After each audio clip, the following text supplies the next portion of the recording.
Humble Bundle is having their Black Friday sale. Let's take a look at their JRPGs they have on discount. Some of these are really great prices. Let's go take a look. First one, though, is more regular sale price, and that's the Final Fantasy VII Remake.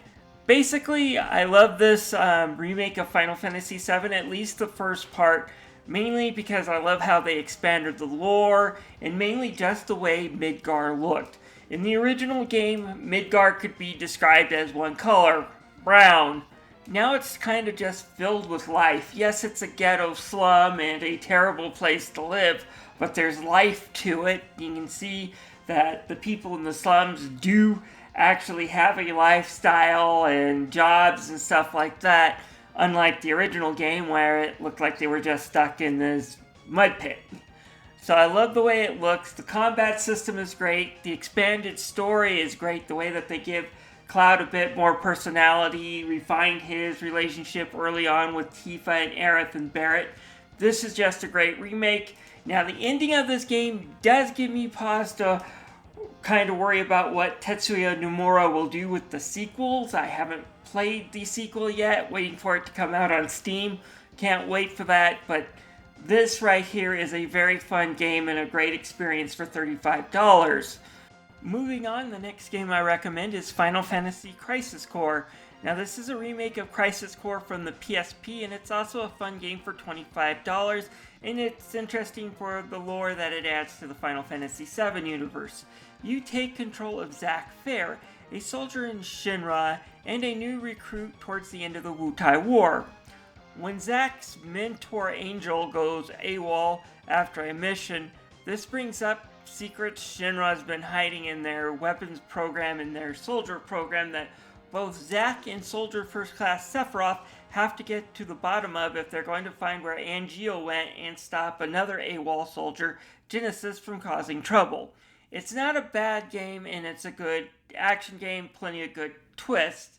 It's not as good as the remake, but I had fun, and it's worth $25 just the way they redid a lot of the game. It's kind of a really great remake.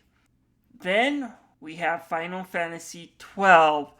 If you're looking for an RPG that's going to take you a long time to beat, you're going to want this one, as this one can last well over 80 hours.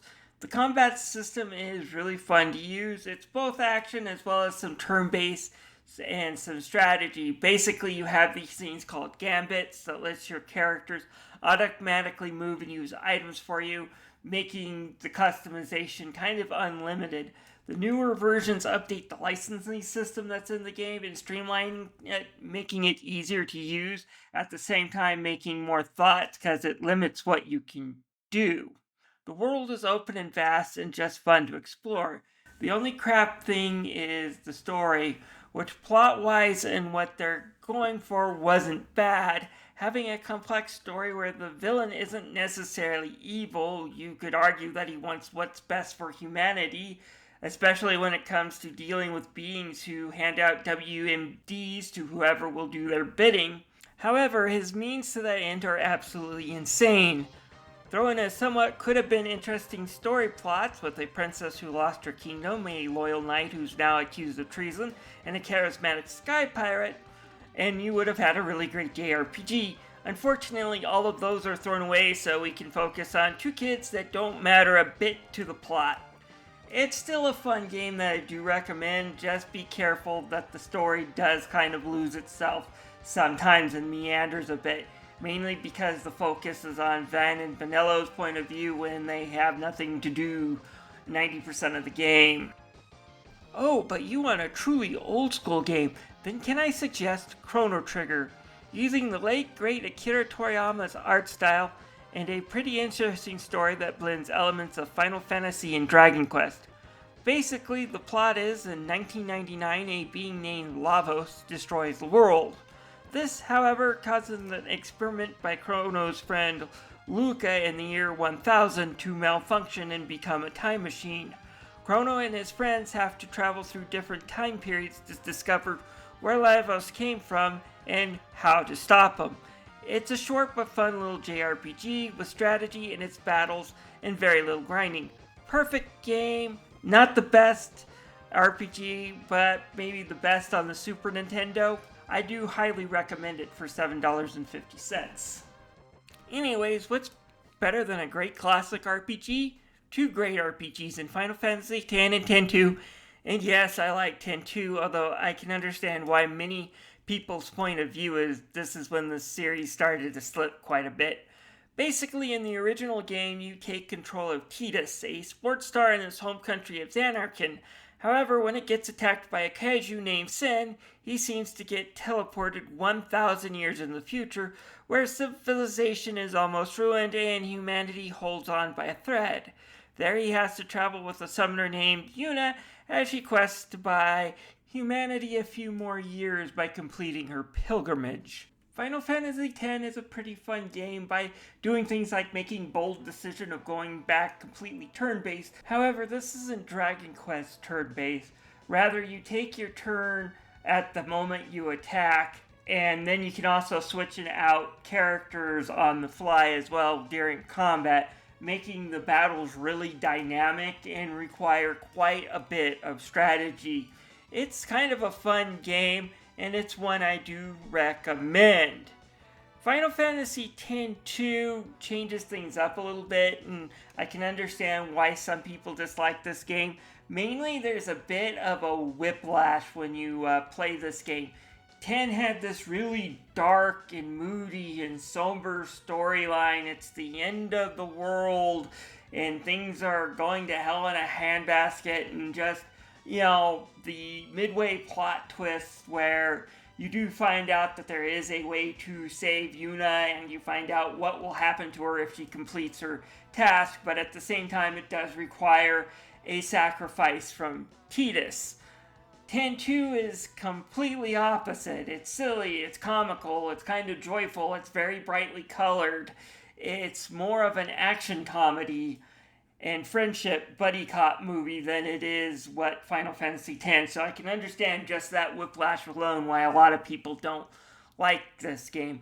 But anyways, this is set a few years into the future.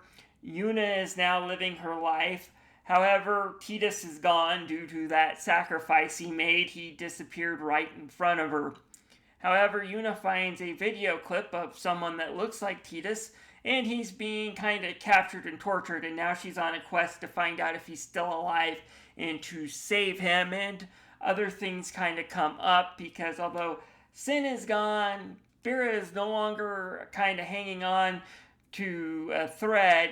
Now people's divisions and different ideas and ideologies are being set, and it looks like Spira might be on his way back to another civil war between itself if Yuna doesn't do anything to stop it.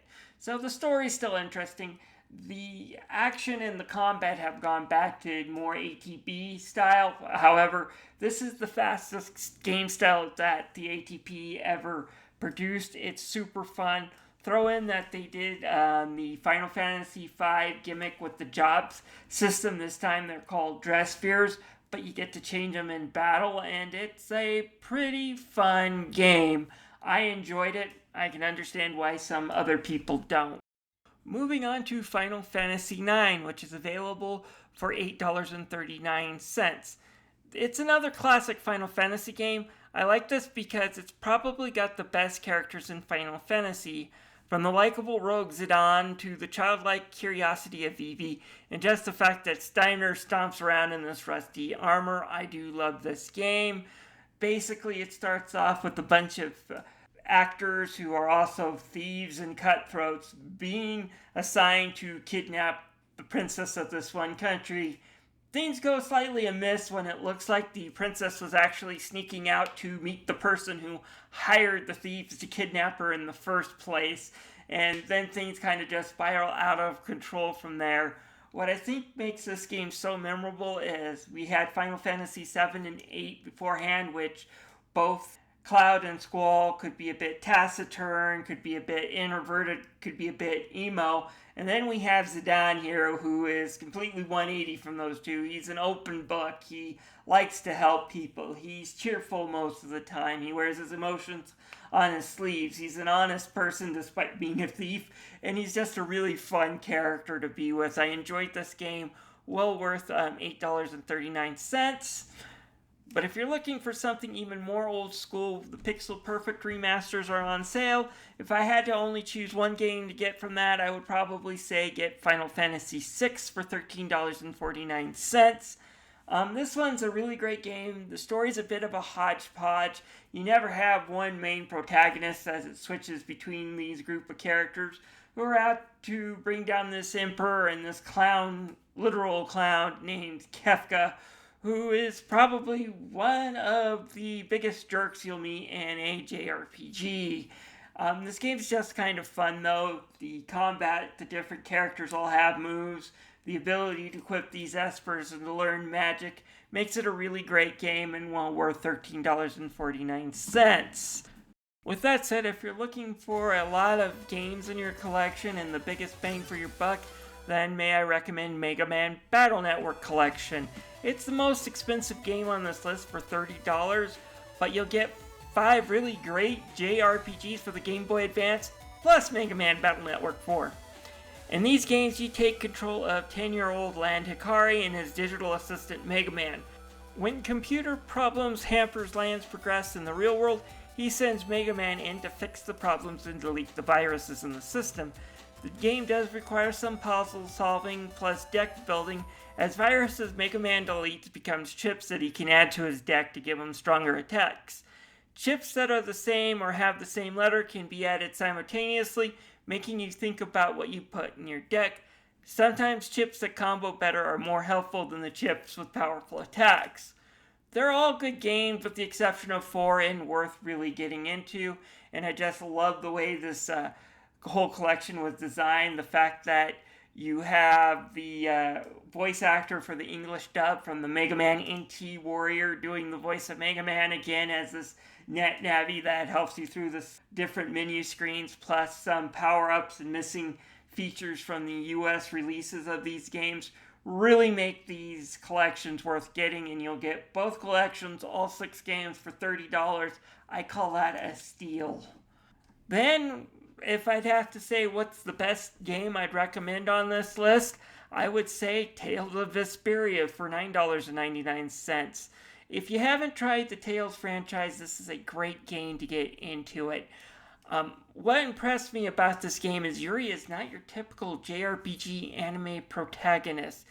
He's not a bright-eyed youth. He's not this really emo person or angry person. What he is a former soldier who's definitely seen some shit. And he's got a bit of a sarcastic and cynical attitude because of that. But with that said, he still does care for people he meets. And it starts out with the fact that the people he kind of sees as under him, lower class people, have had their water blastia stolen. And now he's out on a quest to try to get it back. Thrown in a princess that he kind of rescued / kidnapped from the castle, and a few other people who are a bit outcast joining him and forming this guild where he's now kind of has to be a father figure. Kind of makes this a really unique storyline and really fun. I just love the way the characters interact with each other through the story. There's skits, there's battle ending skits, there's a lot of humor, making this one of the best JRPGs and one of the most memorable JRPGs to play. Definitely worth $9.99. If you only buy one game on this list, this is the game I recommend. With that said, as usual, I have one more recommendation, and that's Neptunia Rebirth 3. All the Neptunia Rebirth games are on sale for $5. These are not what I would call great JRPGs. They're passable, but they're not great. With that said, the reason why I always recommend them is they give me a lot to laugh at, both with and at these games. There's some really great satire, really great sense of humor. This one I like the most because it kind of poked fun of the video game consoles of the video game industry of my youth in the 90s. Basically, Neptune finds herself in another dimension where all her friends and characters are now based on their 90s counterparts. So she meets pre-PlayStation Noir, a Vert who's looking to get into a video game industry, and a Blanc that has Famicom kind of designs and is kind of acting like the way Nintendo did in the 90s. It's really funny, and then Of course, the person that's kind of controlling Sega is Plutia, and she's kind of got a split personality. Usually, she's this laid back, doesn't care, sleepyhead. However, when she gets angry, she turns into this dominatrix version of the Hulk and just beats the crap out of people. And as much as that sounds like that would be a one-note joke that would get old, it never does. Some of the funniest bits in the Neptunia series kind of involves her getting angry. One of the funniest games I've ever played, even if it's not really that great. Anyways, that's my JRPG recommendation for this year. Please leave a comment on what your JRPG recommendations would be. Also, please leave a like and subscribe. It helps out my channel. I'll see you guys later. Bye.